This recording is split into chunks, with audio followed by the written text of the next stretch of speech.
Hi, everyone. Welcome. Thanks, everyone, for joining us today for our webinar entitled Sleep Now in the Fire, Why Burning Wood for Energy Isn't Clean or Carbon-Free. My name is Maggie Schubert. I am Campaigns Director at CURE. For those of you who aren't familiar with CURE, we are a Minnesota-based and rurally focused organization that works to restore resilient communities and landscapes by harnessing the power of people who care about them. And we are really pleased that everyone could join us for our kickoff of what we hope is a series of educational webinars that we are doing in collaboration with our partners at the Minnesota Environmental Justice Table and the Minnesota Center for Environmental Advocacy. And the topic that these webinars will be covering is the 100% carbon-free energy by 2040 law, which I will from here forth be referring to as the 100% law because it's a mouthful otherwise. So some folks might be wondering, well, why are you doing a series of webinars on this topic now? Didn't that law pass over a year ago? And you would be correct. A quick recap for folks, the 100% law was passed in the last Minnesota legislative session in 2023. This was a law that did a number of things. It was pretty big, including revising and ramping up Minnesota's existing renewable energy standard. But it also created a new carbon-free standard. And this carbon-free standard mandates that by 2040, 100% of electricity generated or procured for use in Minnesota must be from carbon-free sources. And that statute does define what carbon-free energy means. In quotes, it is a technology that generates electricity without emitting carbon dioxide. And that perhaps seems fairly straightforward. Yes, carbon-free doesn't emit carbon dioxide. But the fact of the matter is that the 100% law, by design, left many of the details in terms of the definitions and the actual processes by which we will implement this law still to be determined. And these decisions are now in the hands of the Public Utilities Commission, who is responsible for determining the rules for implementing the 100% law.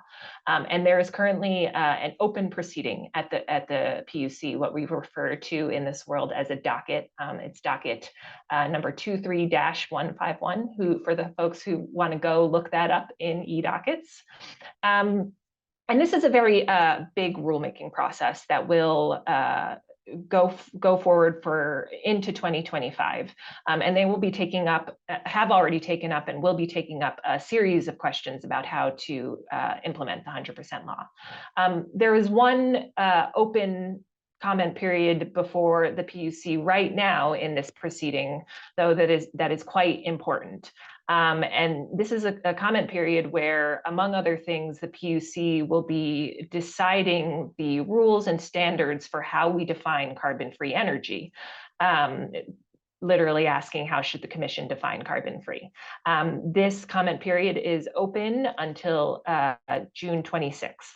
And again, as I said before, perhaps why is this a big important question? Isn't that fairly straightforward? It is any sort of technology that does not emit carbon.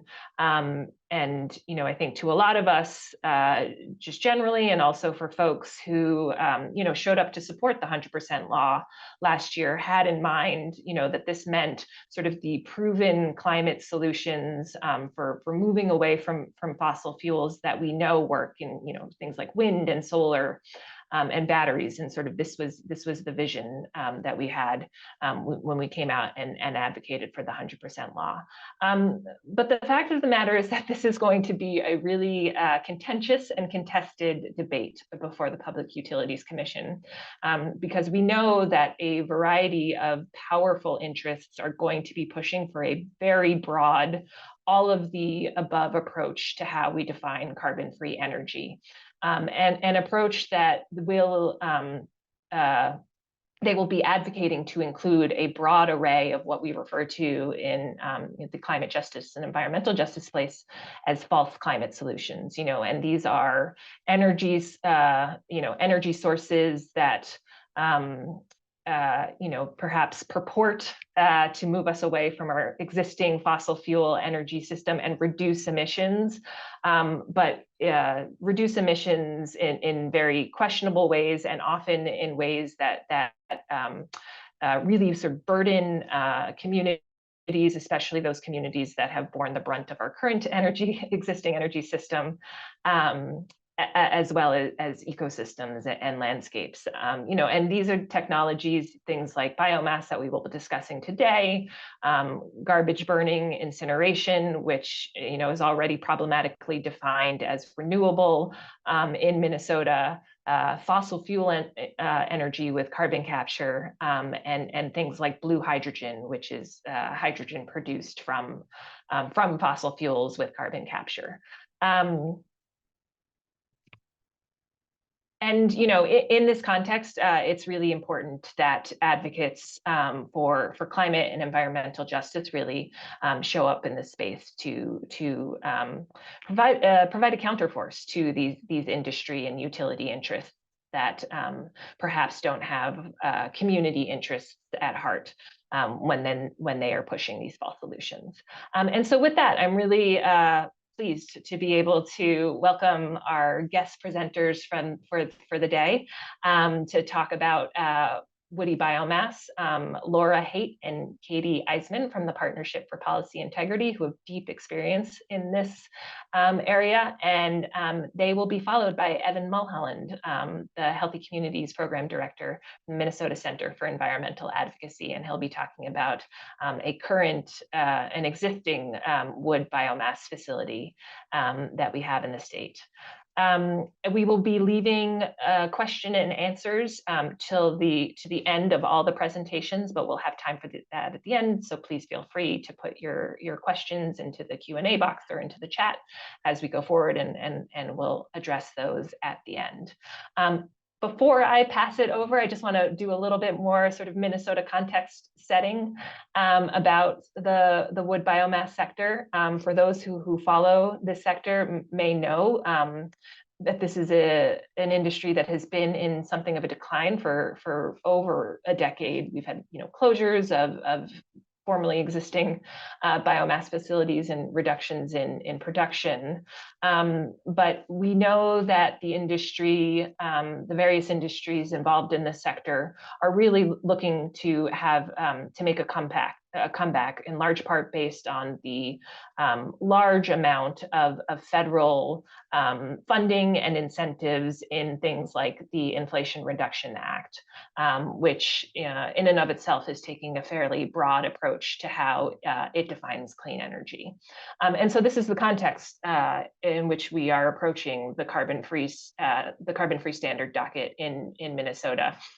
And we're starting off this webinar. We could have talked about a whole bunch of different technologies, but the fact is we've already seen an early push in this proceeding from the woody biomass, timber, and wood product interests to have biomass included under the definition of carbon-free. So it felt really important to get folks up to speed on this issue, because we know that is one of the ones that we're going to get a big push from the industry.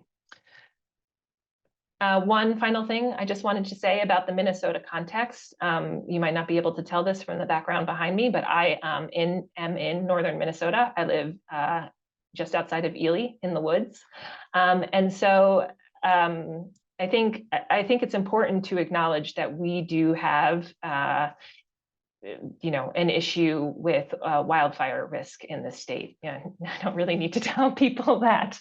And that is due to a variety of factors, including climate change, including non-climate related ecological, cyclical processes that are happening. And also because we have mismanaged our forests and our woodlands for quite some time. And it is important to acknowledge these risks and these anxieties that I personally feel on an almost daily basis, because I think what we will see is some of that real risk and those anxieties used to justify really sort of pushing this wood biomass sector forward, because the contention will be, we have to do something with all of this wood that we have in our in our woodlands.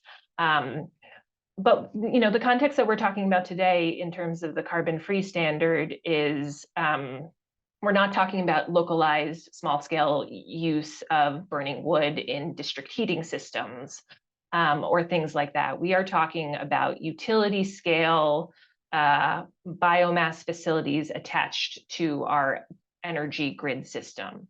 And that's a very different scale and use, and the conditions that sets is one that is likely to incentivize a much broader use of woody biomass than is really potentially needed to deal with the existing wood waste that we have.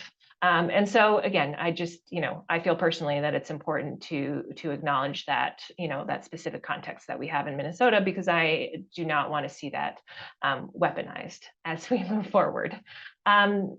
And so with that, I'm really pleased to stop sharing my screen and pass it over to Laura and Katie from the Partnership for Policy Integrity. Thanks so much. Okay. Biomass energy is a false climate solution, and we're here to tell you just some of the reasons why, because there's not enough time to go through all of them. Now, most Americans, of course, when asked, will say they support clean energy. And when they do that, they're certainly not thinking of not thinking that clean energy would have a smokestack. And this is a biomass power plant. They are highly polluting, more polluting than coal per the energy they generate, as well as many toxic pollutants that they release.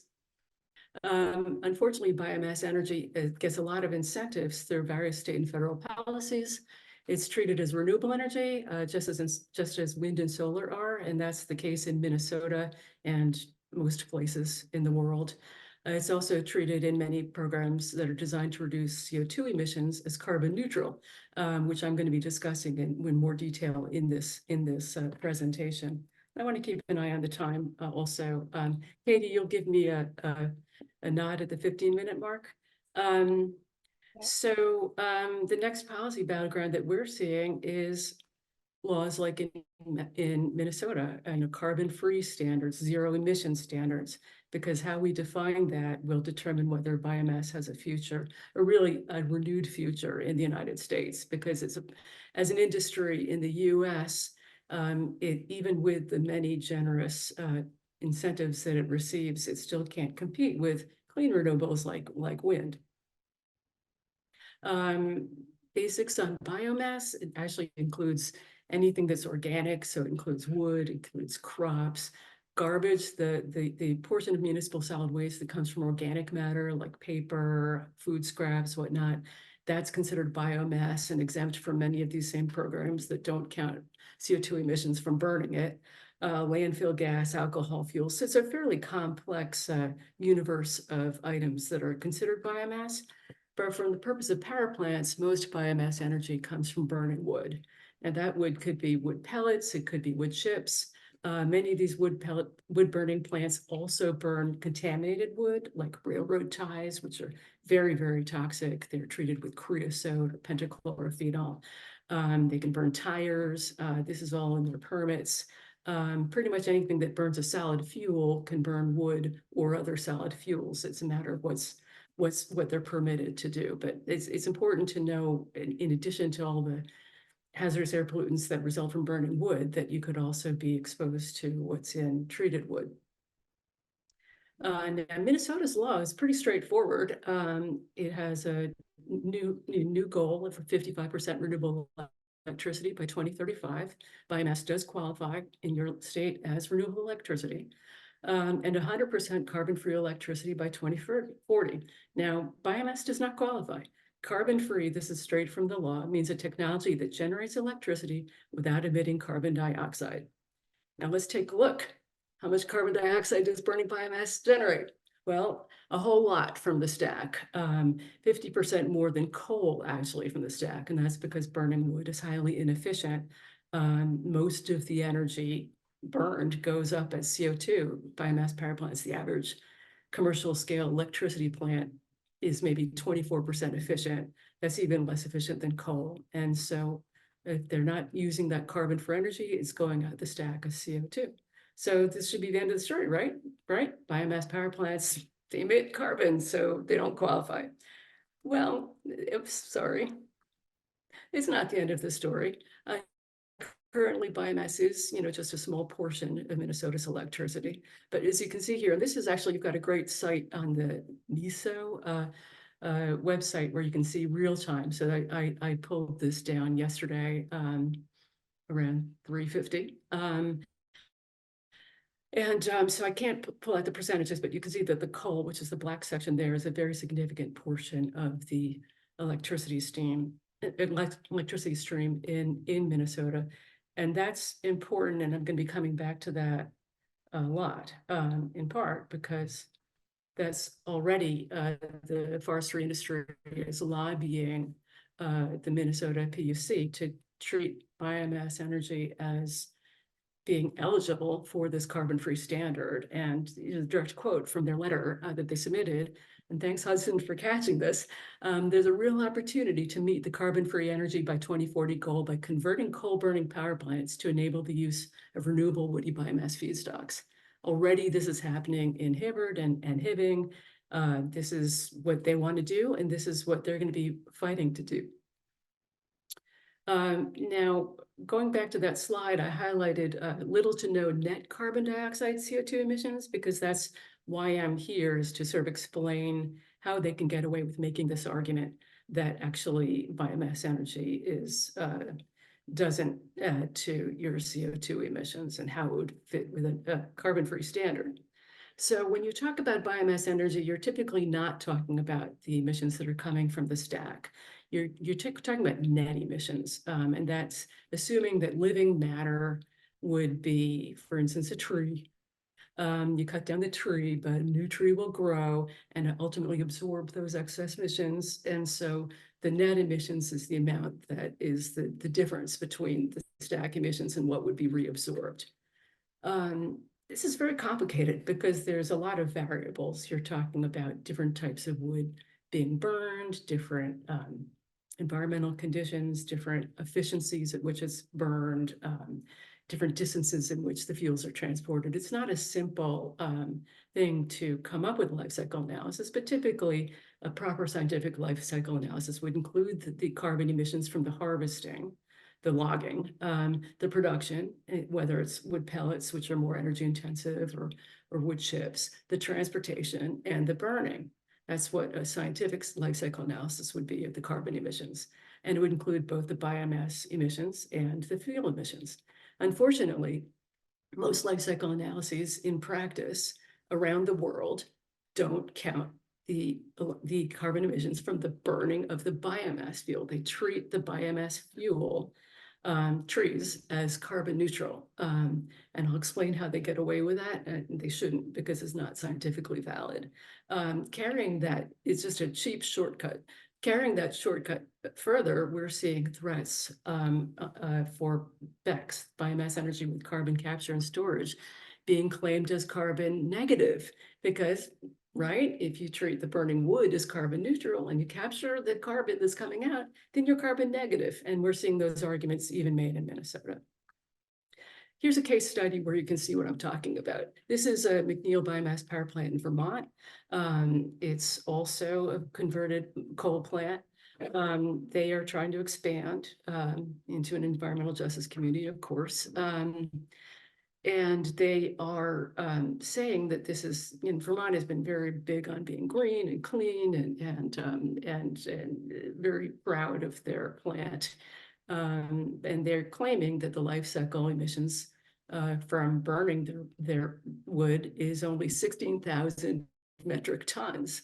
What they're not counting is the emissions from actually burning the wood, which, as you can see, is over 300,000 tons.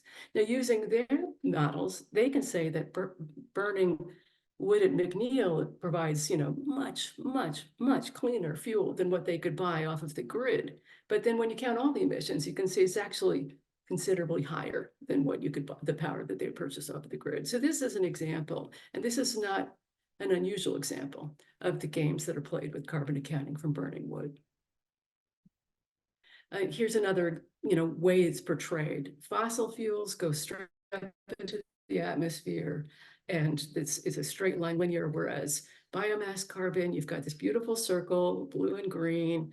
The trees emit CO2 when they're burned or when they decay, goes into the atmosphere, then the trees, reabsorb the CO2, and it makes it all look very beautiful and clean. They're missing the aspect of time, however.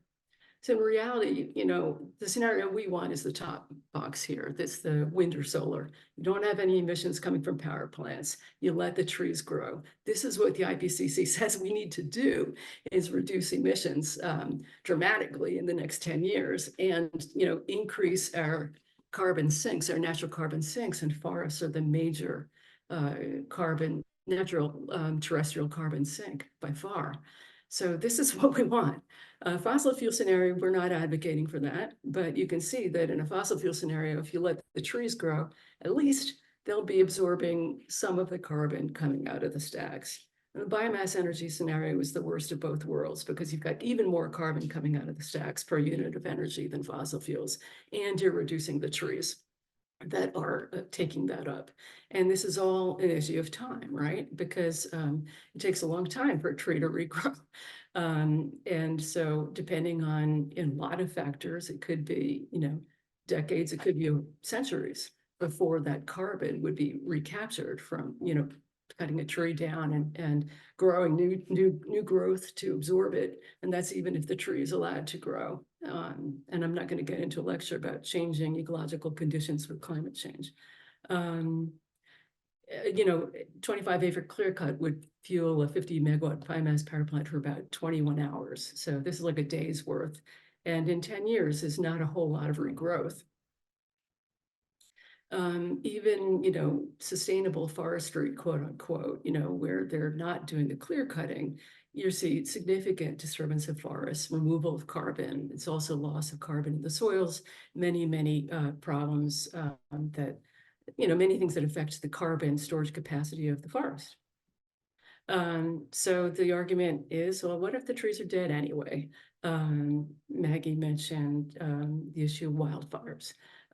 You see a lot of talk about residues. Well, I would just want to just quickly go through this and just say that in general, it's best to leave the carbon in the forest. Let it decay slowly, because it will be absorbed back into the soil, back into the ecosystem. Removing it impoverishes the forest, and it also, very quickly moves whatever carbon was in that material into the atmosphere, as opposed to a slow decay rate. And so harvest residues, salvage trees, even trees killed by insects, best to leave them in the forest. In terms of wildfire, that's a very tricky issue because it's scary. It's real. But there's been a lot of justification for over logging.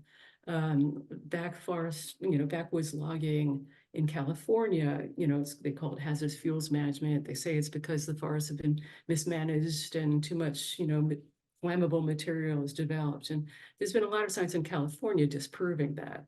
I'm going to say I'm not familiar with as much with the case of Minnesota and Canada, but I'd be happy to look into that further and provide information to the groups. Sawmill waste and pulp and paper mill waste are somewhat different in terms of their carbon impact.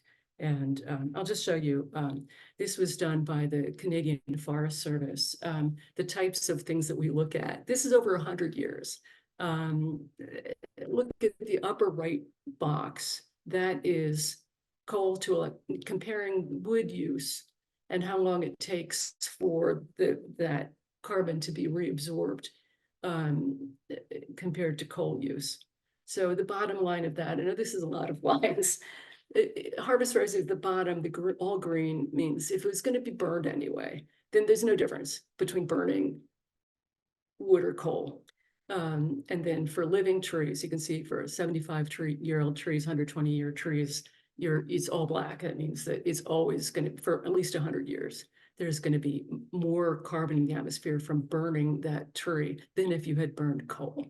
I'm going to just move along, but I hope that was helpful explaining some of this thing. The bottom line is, we need to grow our trees, not burn them for energy. And one of the common lines, I'm going to go back to that thing about this is with the cutting of the trees and using waste wood is it's low value. We can't sell it for saw timber.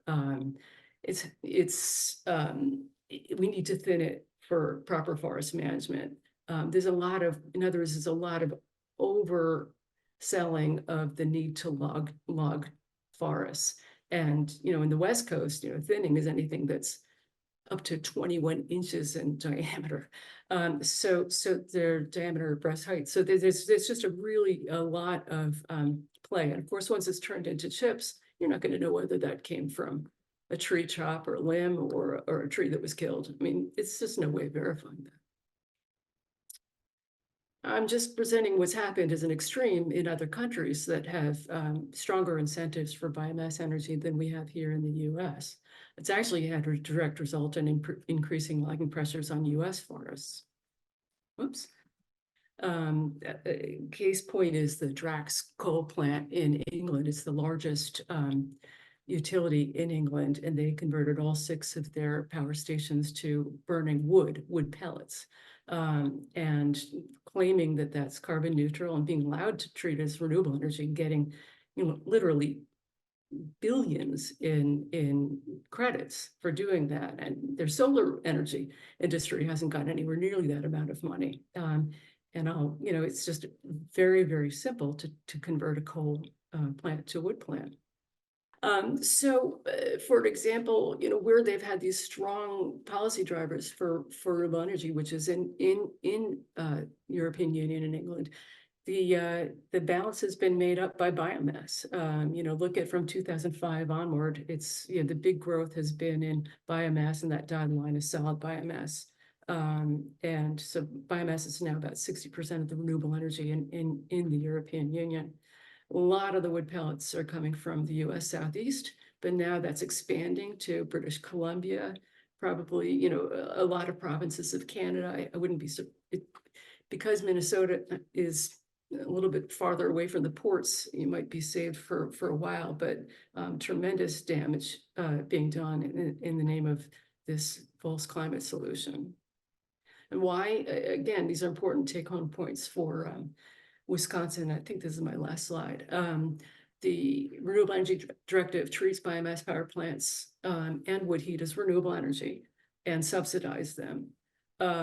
They actually have stronger penalties. I mean, that's what we don't have in the US, is real penalties for countries who don't meet their renewable energy targets.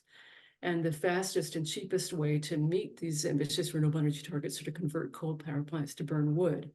In addition, they have a carbon trading system, carbon emissions trading system that treats biomass energy as having 0 carbon emissions. So that's why we've seen that growth in Europe. But there's a lot of mathematical gamesmanship here, but no carbon accounting tricks can make the air pollution disappear. And I'm going to now turn it over to Katie. Hi, thanks. I am going to talk about the health and some of the other impacts that come along with the biomass power plants. And we'll save questions for Laura and for everyone until the end. So I'm really just going to be talking about mostly some health impacts and community impacts that you should be aware of. This is clearly biomass is not health neutral. Laura, can you next?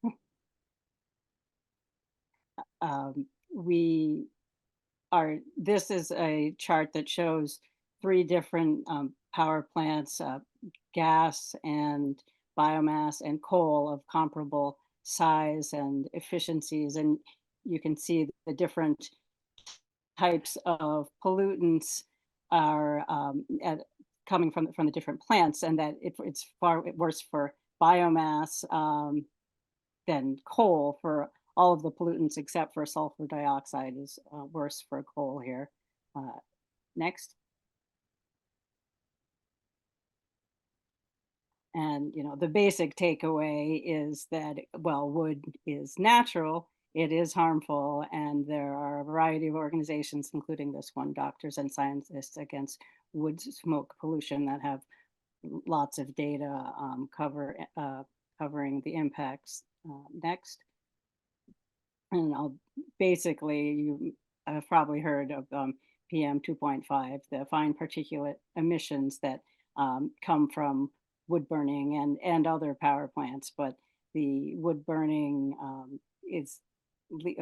releases these molecules that are easily inhaled in these particles, and they lodge in the lungs and can cause a whole host of respiratory and all sorts of issues, from premature death to premature birth. And next. Sorry. Is this going to work? No, I'm sorry. And I want to point out that this slide looks at wood burning from all sources, and so you can see that and as well as coal and gas and oil, the different fuel types state by state, and what the public health burden is. And in Minnesota, it is wood burning, although that is largely from heat. And as we've talked about, it's coal that is currently in Minnesota, the one that is the predominant health burden, but as far as electricity goes, but overall it is wood burning. Next. And then a lot of people say, well, what about the scrubbers? They're removing the particulate matter, which is true in part, but there are two different types of PM 2.5. The filterable is caught by the scrubbers, but there is also condensable, which is so small, this matter, that it comes out as gas and is not captured, and it's actually more dangerous to health because it's so small when it recondenses and then can be inhaled. Next. And then I just wanted to touch on the other community impacts.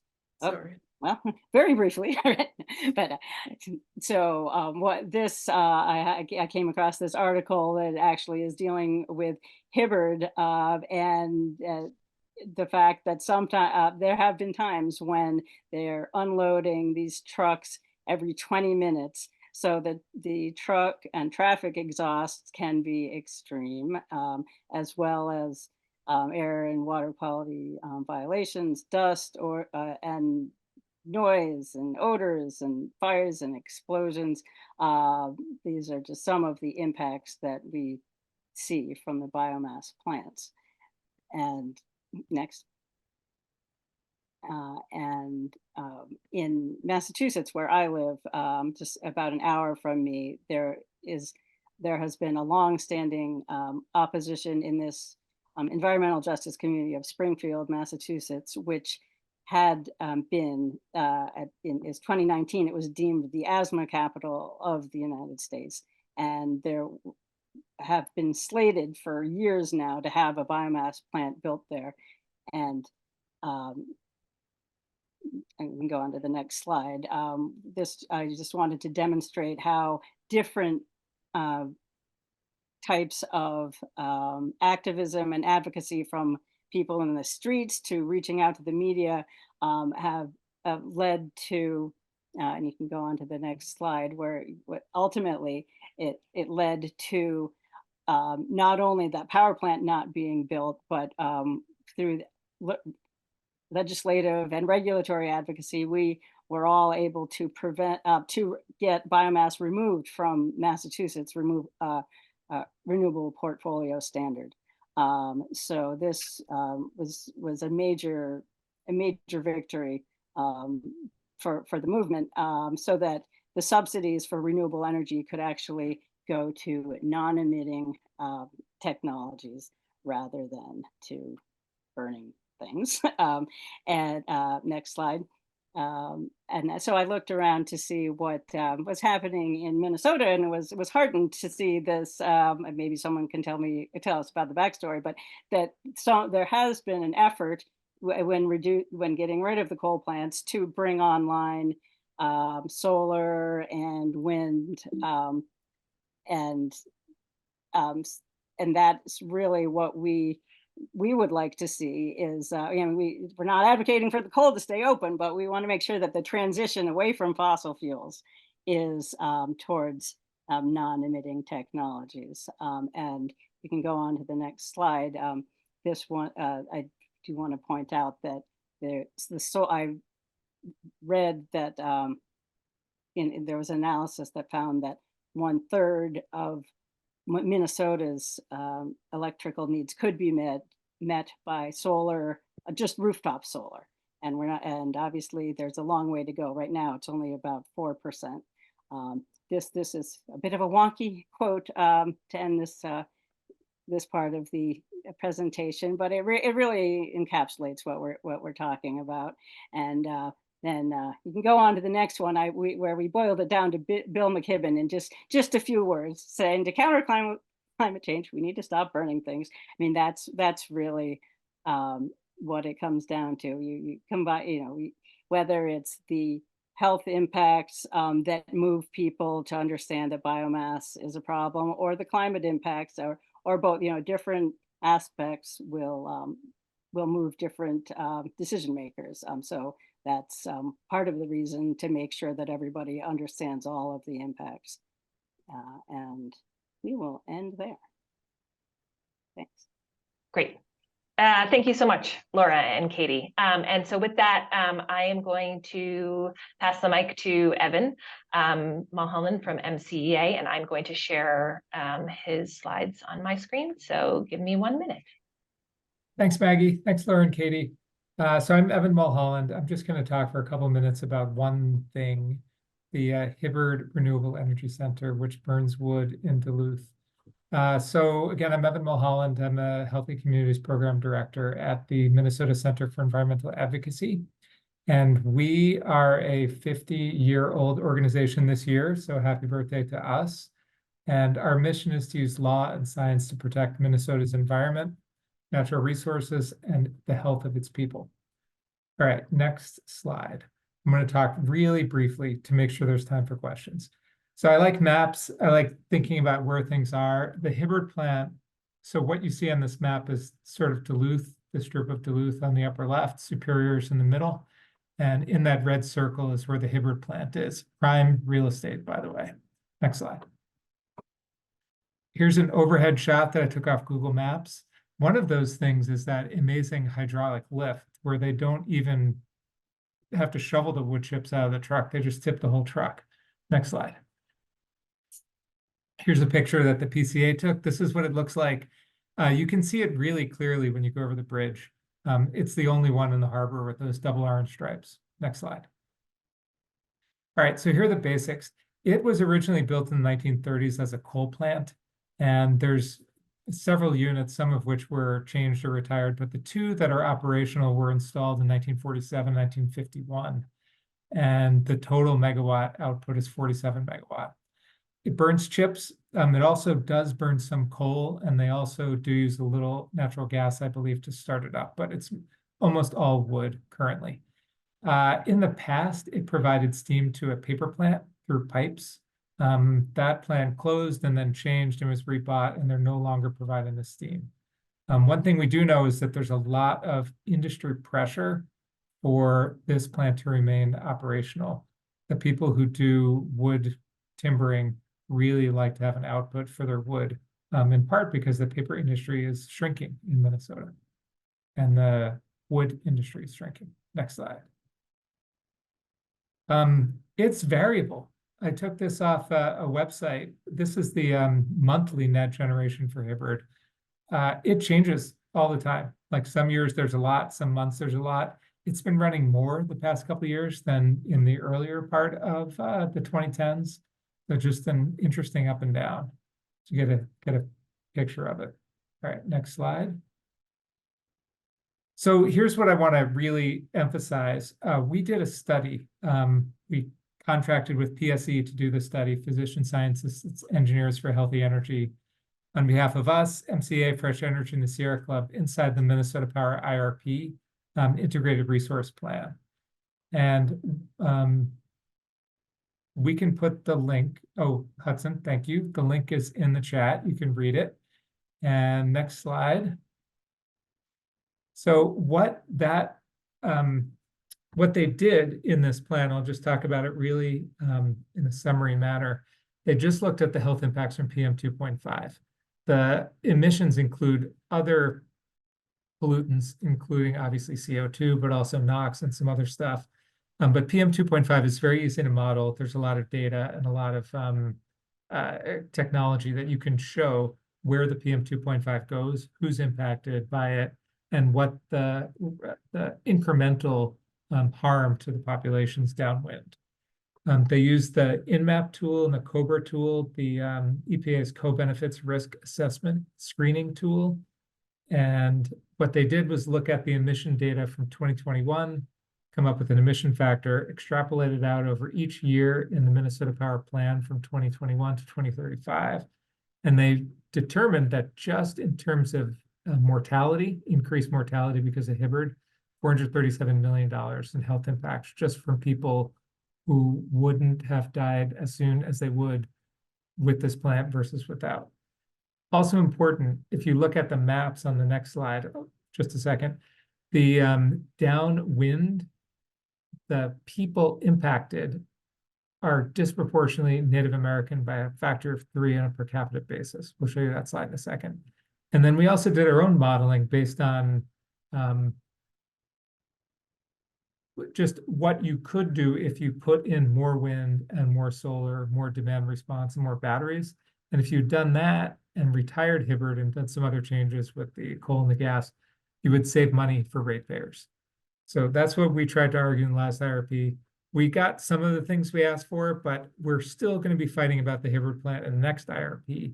And what the Public Utilities Commission ordered in the last IRP was for Minnesota Power and all the parties to do a sort of a cost-benefit analysis of retiring versus not retiring Hibberd, looking at all the different stakeholders.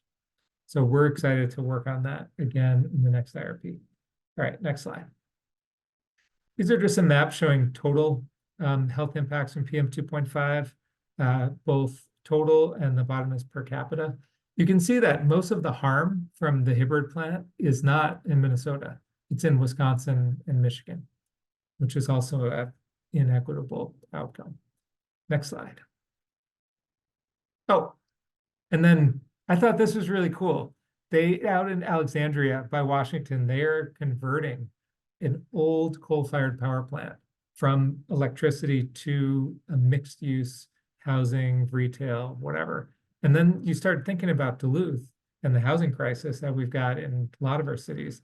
And imagine the value to the city and also Minnesota Power, frankly, if you were to figure out how to convert, shut down, and then convert it to housing. Next slide. I think that's it. Yep.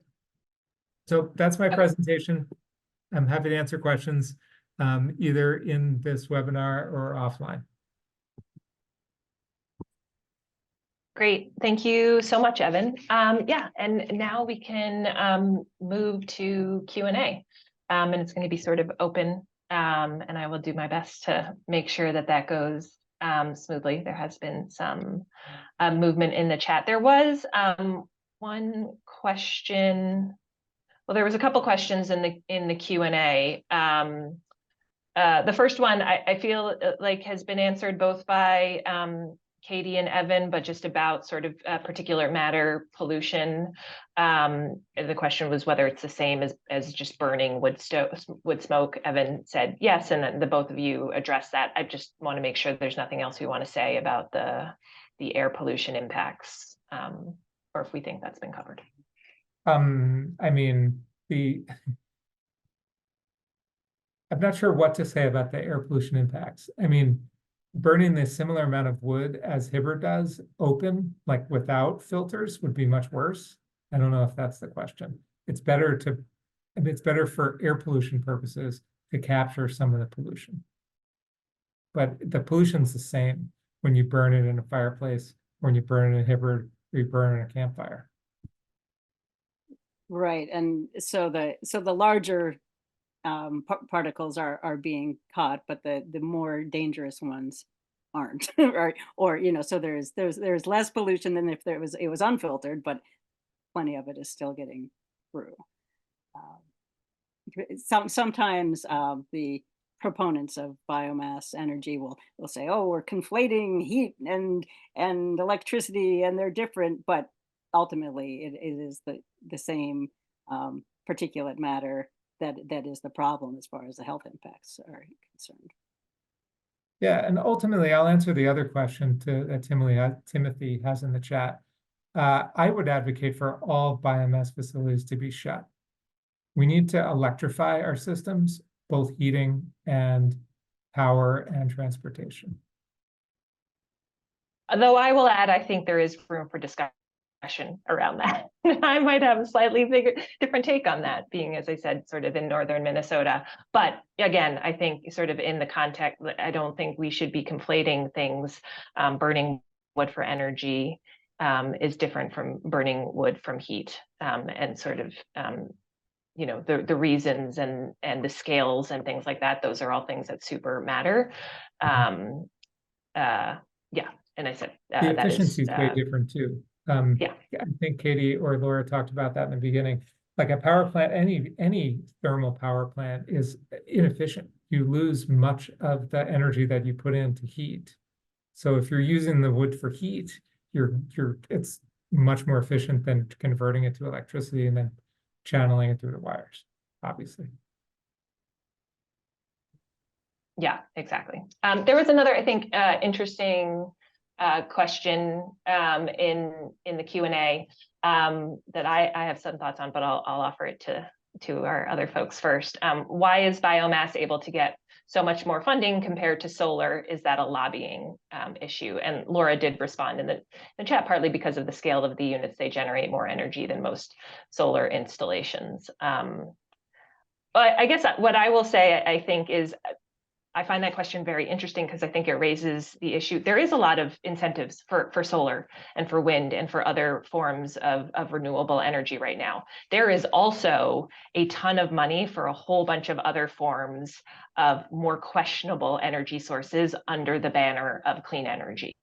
And I think, and so I think this question really raises one of the debates I think we have in our movement right now, which are, one argument, which is that, well, the good stuff is going to win out. If we incentivize it, its prices are going to drop. We are just going to get an influx of wind and solar and batteries and the types of renewable energy that a lot of advocates really want.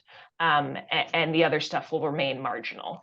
I will say that I think my take and Cure's take is actually what we are likely to see is more of everything, including the things that have really sort of problematic impacts on, like biomass, that have problematic impacts on communities and on ecosystems. Evan. Can I answer Noelle's question? Certainly. In the Q&A. It's a really good question.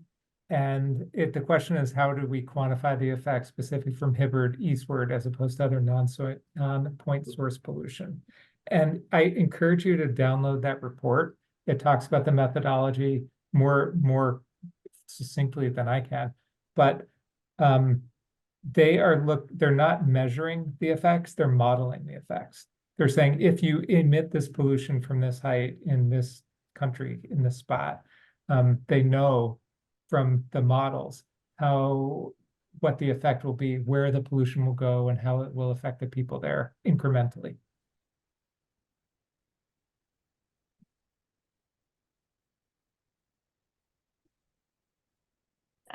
Sorry, I'm still just reading some of the other From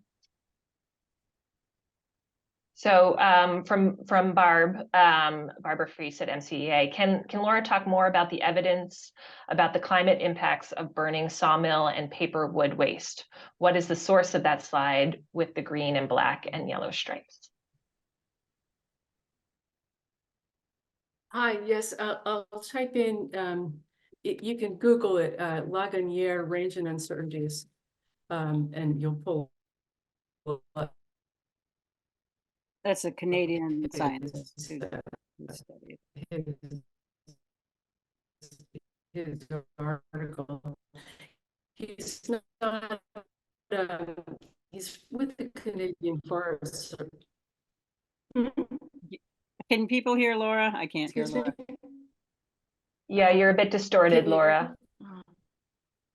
Yeah, so yeah, she posted in the name of the Canadian scientist and his article, and we can send around the link to the whole study at some point.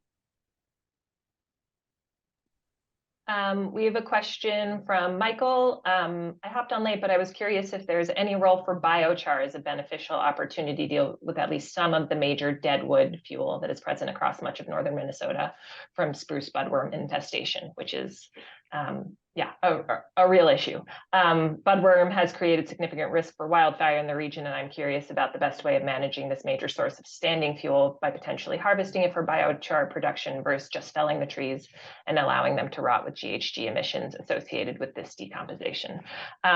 Hudson, I'm not sure if maybe you are interested in saying that, or we could leave it as a standalone comment, because I think it is an important, right, both recognizing that we do have this issue in Minnesota and northern Minnesota, and also maybe there's other ways of dealing with it.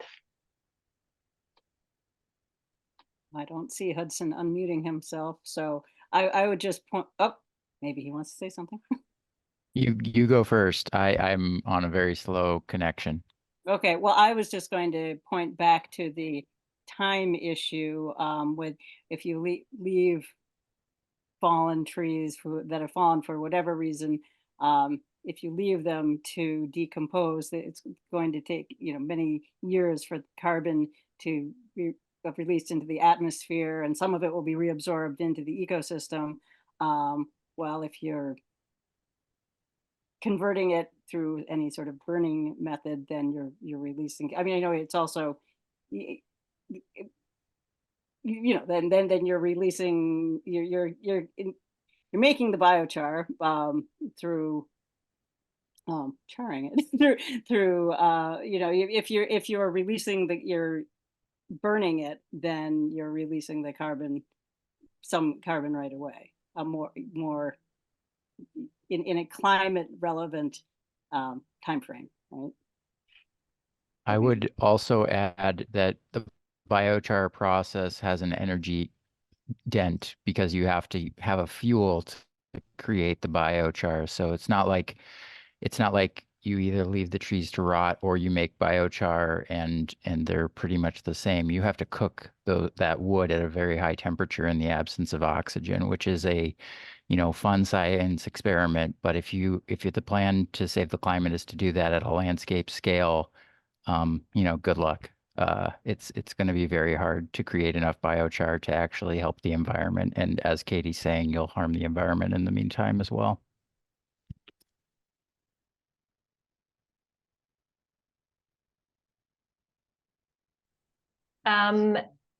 We are at 1:58. Evan, go ahead, Evan. I just want to say thank you, everyone. I encourage anyone who wants to get involved or more information about Minnesota Power and the IRP to get in touch with us. Yes, thanks, Evan. Definitely get in touch with MCA about that. I guess first, before I make a couple of sort of closing sum ups, do any of our presenters want a final word? And if not, that's fine. Okay, great. Yeah, so in part to respond to a question in the chat from Tess about the comment deadline around the carbon-free question in the docket. Yes, in my presentation, I said the deadline was June 26th. As Tess pointed out, that is the quote-unquote reply comment deadline. There is another earlier deadline on June 14th, I believe. Our recommendation is that sort of members of the public can look at that final deadline as the close of that comment period for putting in comments. But certainly, if you there's the opportunity at any point actually in the process, from now until June 26th to start submitting comments. But just think of June 26th as the last opportunity, which leads me to say that this webinar series, which we've kicked it off with one about biomass for a variety of reasons that I covered at the beginning. We are hoping to follow up soon to cover a number of other of these sort of contested areas that will come up in the carbon-free standard, which includes garbage burning, incineration for energy. So we're planning on a webinar on that in the near future, also carbon capture, and also we hope some experts to come and talk about the very complicated world of hydrogen. So those are some of the things that I hope people will look out for. And this is all part of a larger effort that a coalition of organizations in Minnesota are doing work around to get folks who, as I said at the beginning, who prioritize climate and environmental justice to be engaged in this particular process, because we need those kind of voices to come to the PUC and to counter, frankly, some of the industry and utility interests that we know are going to come with a full frontal force. And so with that, I thank everyone for coming, and please look out for more information from us about these upcoming webinars and other chances to learn and engage about this process.